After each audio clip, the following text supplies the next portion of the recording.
Hi hello మిత్రులారా, welcome to rebuild mission YouTube ఛానల్కి మీ అందరికీ స్వాగతం సుస్వాగతం మిత్రులారా. ఈరోజు ప్రపంచ జ్ఞాని అయిన మన డాక్టర్ భీమ్రావ్ అంబేద్కర్ గారి యొక్క జయంతి రోజు మీ అందరికీ శుభాకాంక్షలు మిత్రులారా. ఈరోజు ఒక ప్రశ్న మనం వేసుకోవాలి. నిజంగా మనము ఆయనకు ఇచ్చే శుభాకాంక్షలు కానీ లేకపోతే తెలిపే నివాళి కానీ ఆయనకు సంతృప్తిని ఇస్తుందా? ఆయన అనుకున్నది ఈ దేశంలో జరుగుతుందా? ఆయన అనుకున్న రీతిగా భారతదేశ రాజ్యాంగంలో ఉన్న ప్రతిఫలాలు ప్రతి ఎస్సీ ఎస్టీ బీసీ ప్రజలకు చెందుతుందా? వివక్షత లేని సమాజం చూడాలని అనుకున్నాడు ఆయన. సమానత్వంతో కలిగిన సామ్రాజ్యాన్ని చూడాలనుకున్నాడు ఆయన.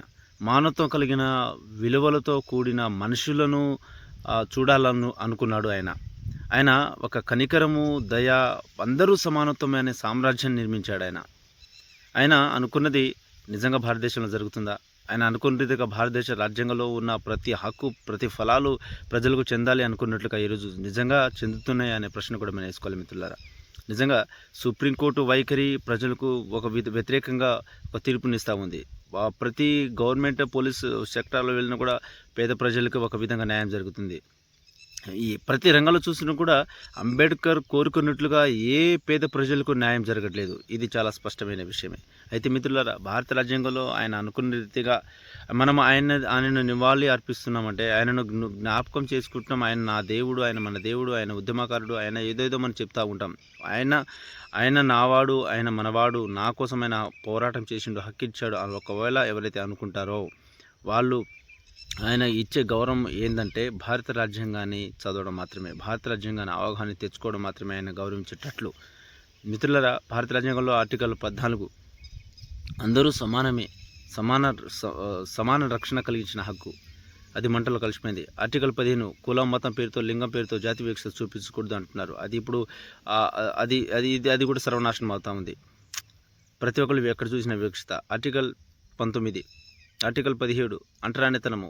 భారత రాజ్యాంగంలో ఉన్న కూడా అంటరానితనము సమాజంలో జరుగుతూ ఉంది. ఆర్టికల్ 19 సంఘాలు ఏర్పాటు చేసిన, చర్చిలు ఏర్పాటు చేసిన, మసీదులు ఏర్పాటు చేసిన వాటిని కూల్చిస్తున్నారు, నాశనం చేస్తున్నారు, ధ్వంసం చేస్తున్నారు. ఆర్టికల్ 25 మత స్వతంత్ర హక్కు. ఎక్కడుంది ఈ దేశంలో మత స్వతంత్ర హక్కు? అసలు ఈ భారతదేశానికి మతం స్వతంత్రం ఎవరికి వచ్చింది అని మనం ఆలోచనలో పడేటట్లుగా ఈ సమాజం బిహేవ్ చేస్తుంది. అందుకోసం మిత్రులారా, ఈరోజు చాలా బాధాకరమైన విషయం. చాలామంది తెలియక అంబేద్కర్ని ఏదో మహానుభావుడని మనము డీజేలు వేసుకుని, స్వీట్లు పంచుకొని, జై భీమ్ అనుకుంటూ మెడల్లో జై భీమ్ యొక్క ట్యాగ్ వేసుకొని మనం తిరుగుతూ ఉంటాం. కానీ ఆయన అనుకున్న రీతిగా ఈ సమాజం ముందుకు నడుస్తున్నదా?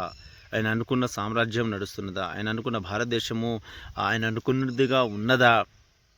ఆయన అనుకున్న ఆశయాలు మనం సాధిస్తున్నామా? అసలు భారతదేశం ఆయన అనుకున్న రీతిగా నడుస్తున్నదా అనే కోణం కూడా మనం ఆలోచన చేసుకోవాలి. ఒకవేళ డాక్టర్ బాబాసాహెబ్ అంబేద్కర్ గారు ఈరోజు బ్రతికి ఉంటే ఎంత బాధపడేవాడో, ఈ సమాజాన్ని చూసి, ఈ ఉత్తరాన్ని చూసి ఎంత బాధపడేవాడో, ఈ జ్యుడిషియల్ వ్యవస్థను చూసి ఎంత బాధపడేవాడో. కానీ మిత్రులారా, మనం ప్రతిక్షణం బాబాసాహెబ్ అంబేద్కర్ని బాధ పెడుతూనే ఉన్నాం. భారత రాజ్యాంగాన్ని ఎంత తూట్లు పొడుస్తున్నా కూడా మనం స్పందించకుండా మన ఉద్యోగాలు మనం చేసుకుంటాం, మన వ్యాపారం మనం చేసుకుంటాం, మన వృత్తిని మనం చేసుకుంటూ ముందుకు పోతున్నాం.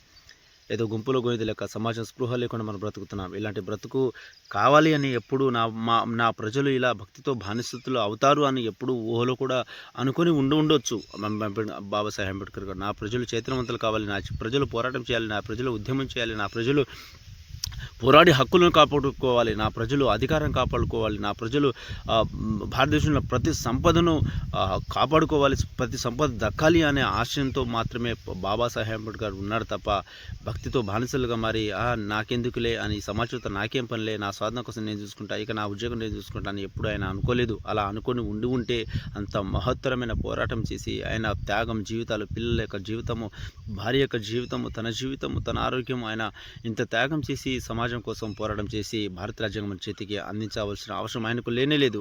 ఆయన ఒకళ్ళ స్వార్థం అనుకుంటూ ఉంటే. కానీ నా ప్రజలు, నా భారతదేశము, నా పౌరులు భావితరాల్లో ఈ యొక్క భారతదేశాన్ని ప్రపంచానికి ఒక మార్గదర్శకంగా నిలబెడతారు అనే కోణంలో మాత్రమే ఆయన తాపత్రపడి దేశంలో ఉన్న ప్రతి వివక్షత, కుల వివక్షత, మత వివక్షత, ఆ రోజు మనధర్మ శాస్త్రం సమాజాన్ని అణచివేస్తూ ఉంటే, సమాజాన్ని అణచివేస్తారు, మన ధర్మశాస్త్రాన్ని కాల్చివేస్తే, మన ధర్మశాస్త్రం మాకు నాగరికతను నాశనం చేసింది అని స్వేచ్ఛ, స్వతంత్రం, మానవత్వ విలువలు, రక్షణ అందులో లేదు, హక్కులు లేదు అనే కోణంలో ఆయన మహత్తరమైన అనేకమైన పోరాటం చేశాడు. ఎవరి కోసం చేశారండి? మన కోసం కాదా?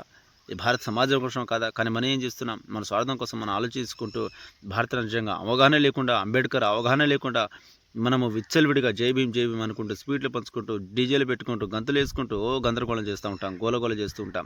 ఇది నిజంగా భారత రాజ్యాంగం అర్థమై తర్వాత ఆయన రచించిన అంబేద్కర్ గారి యొక్క జీవిత చరిత్ర అర్థమైనట్ట, ఆయన స్ఫూర్తి మనం తీసుకున్నట్ట కాదే. భారత రాజ్యాంగాన్ని మనం చేతిలో పట్టుకొని ఆయన యొక్క స్ఫూర్తిని, అందుకోసమే మిత్రులు ఆయన ఒక మాట అంటాడు, ఏ ప్రజలైతే చరిత్ర తెలుసుకోరో ఆ ప్రజలు చరిత్రహీనులుగా మారుతారు. ఒకవేళ చరిత్ర నిలబడాలంటే, చరిత్ర నిలిచిపోవాలంటే చరిత్ర తెలుసుకోవాలి. మన బానిసలుగా ఉన్న మన బానిస సంఖ్యలో మనమే తెలుసుకోవాలి. ప్రశ్నించే నిజం ఆలోచన విధానం ఉన్నప్పుడు మాత్రమే మనము ప్రతి ఫలాలు మనం అందుకుంటాం. మిత్రులారా, సామాజిక న్యాయం, ఆర్థిక న్యాయం, రాజకీయ న్యాయం ఎస్సీ ఎస్టీ బీసీలకు ఇవ్వకుండా అనేకమైన హక్కులను తుంగలో తొక్కుతున్నారు. అసలు భారత రాజ్యాంగం ప్రతిఫలాలు లేకుండా ఈ సమాజాన్ని తుంగలో తొక్కాలని చాలామంది రాజకీయ నాయకుల చేతిలో ఈ భారత రాజ్యాంగం బంధించబడింది. భారత రాజ్యాంగంలో ఉన్న హక్కులు బంధించబడ్డాయి.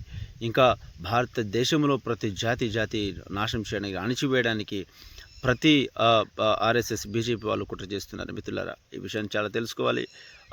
చాలా స్పష్టమైన అవగాహన రావాలి. చాలా స్పష్టమైన ఒక నాణ్యతమైన చరిత్రను ప్రతి ఒక్కరు తెలుసుకోవాలి. ప్రతి పౌరుడు చరిత్ర అవగాహన రావాలని కోరుకుంటూ మిత్రులారా, ఈరోజు ఎవరైతే డీజేలు వేసుకుని గంతులు వేసుకుంటున్న ప్రతి ప్రజలు, ప్రతి యువతరము ఈ విషయాన్ని ఆలోచించుకోవాలి. ఆయనకు ఒక ఇస్తున్న నివాళి, ఆయన మనం తెలుపుతున్న శుభాకాంక్షలు కానీ మనం ఇస్తున్న ప్రతి ఏదైనా సరే మనకు ఆయన సంతోషకరంగా ఉండాలంటే కేవలం చరిత్ర అవగాహనలో వచ్చినప్పుడు మాత్రమే, భారత రాజ్యాంగం చదివి భారత రాజ్యాంగంలో ప్రతి హక్కు ఎందుకు నాకు దక్కట్లేదు అనే కోణంలో ప్రశ్నించి నిలబడినప్పుడు మాత్రమే ఆయన గర్విస్తాడు, ఆయన హర్షిస్తాడు. మిత్రులారా, కానీ మనము భక్తి పేరుతో బానిసలుగా ఉండకుండా ప్రశ్నించే నిజం ఆలోచన విధానం చేత పట్టుకుని ఆయన స్ఫూర్తిని తెలుసుకుని ఆయన యొక్క జ్ఞానాన్ని మనము స్ఫూర్తిగా మార్చుకొని మనం కూడా పోరాటం చేసి మన అధికారాన్ని, మన యొక్క సంపదను, మన యొక్క హక్కులను కాపాడే విధంగా మన ప్రతి ఆలోచన, ప్రతి అడుగు ఉండాలని కోరుకుంటూ మిత్రులారా, ఆలోచించండి, పరిశీలన చేయండి, సత్యాన్వేషణ చేయండి, చరిత్ర అవగాహనలో రండి. థ్యాంక్ యూ మిత్రులారా. ఇదే మన నివాళి, మన శుభాకాంక్షలు ఆయనకు తెలుపుతున్నట్లు. థ్యాంక్ యూ మిత్రులారా. మీ అందరికీ మరొకసారి డాక్టర్ బాబాసాహెబ్ అంబేద్కర్ గారి యొక్క జన్మదిన శుభాకాంక్షలు మిత్రులారా. జై భీమ్. లైక్ చేయండి, షేర్ చేయండి, కామెంట్ చేయండి. థ్యాంక్ యూ మిత్రులారా. జై భీమ్.